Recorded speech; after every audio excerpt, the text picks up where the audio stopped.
साथीहरू नमस्कार। अहिले हाम्रो स्थानीय तहहरू योजना तथा बजेट निर्माणको अन्तिम चरणमा आइपुगेको छ र यही योजनाले नै निर्धारण गर्छ कि पालिका कुन मोड लिन्छ अथवा के कति विकास अथवा के कति कार्यक्रमहरू कसरी समेटेको छ, हाम्रो गाउँपालिका कसरी चल्छ भन्ने कुरा चाहिँ तपाईको यही योजनाले नै निर्धारण गर्ने गर्दछ, जसले गर्दा यो योजना निर्माण चाहिँ एकदमै महत्त्वपूर्ण हुन्छ।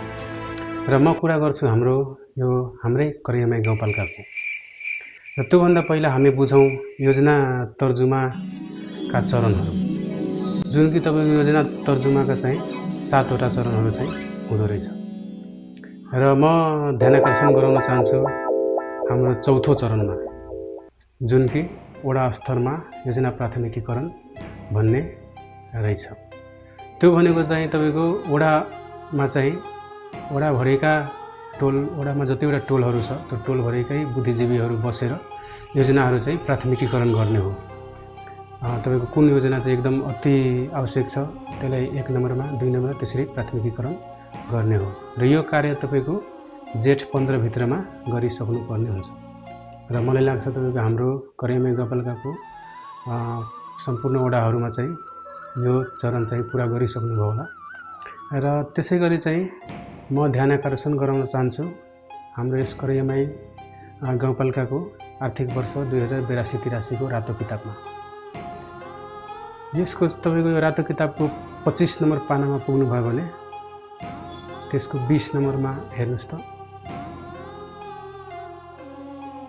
सामूहिक विवाह कार्यक्रम भनेर लेखेको छ। त्यसमा चाहिँ तपाईको 15 लाख रुपैयाँ छुट्याएको रहेछ। अब सामूहिक विवाह कार्यक्रममा तपाईको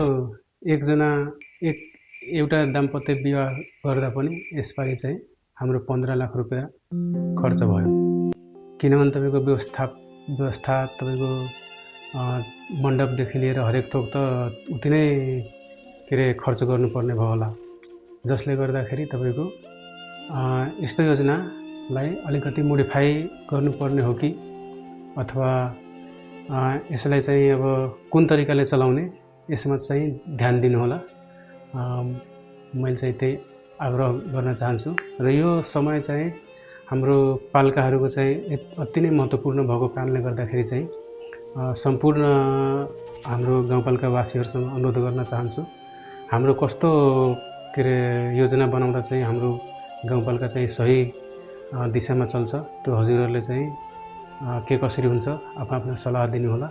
यति भन्दै अहिलेको लागि चाहिँ धन्यवाद।